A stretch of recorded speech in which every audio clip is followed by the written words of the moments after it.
Pour moi, frère, je n'ai pu vous parler comme à des hommes spirituels, mais je vous ai parlé comme à des hommes charnels, des bébés en Christ. 1 Corinthiens 3:1. L'âme située entre l'esprit qui a conscience de Dieu et le corps, domaine des sens, s'accroît, dérive sa vie, sa force animatrice de l'un ou l'autre domaine. Le spirituel ou l'animal.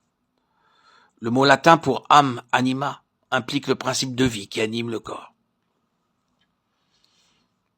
Puisque chez l'homme converti, dont l'esprit est régénéré, vivifié par l'Esprit de Dieu, l'âme peut être influencée, dominée par la vie animale ou par la vie spirituelle. En réalité, il n'y a que deux classes d'individus, les sauvés et les perdus, ceux qui sont nés de nouveau et ceux qui ne le sont pas. Mais il y a diverses classes de croyants que différencie le degré de développement et de connaissance, le degré de vie en Dieu. Pour éclairer l'auditeur et l'auditrice, lorsque nous parlons de ces trois sortes de chrétiens, il y a le spirituel. L'Esprit de Dieu demeure en lui.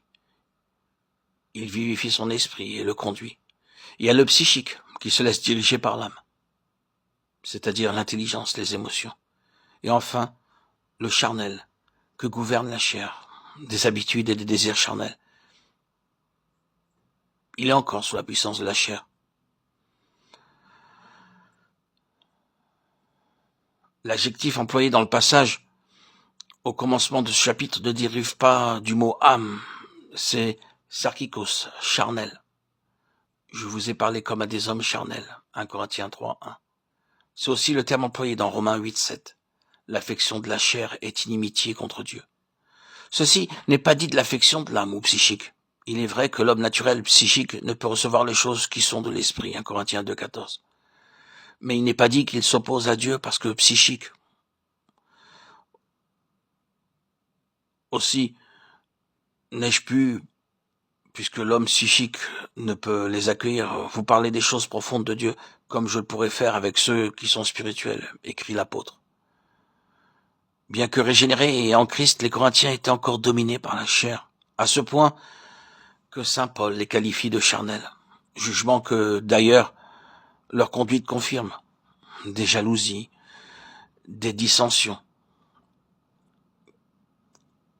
que nous lisons au versets 2 et 3. Ailleurs, dans sa lettre aux Galates, l'apôtre écrit « Les œuvres de la chair sont manifestes.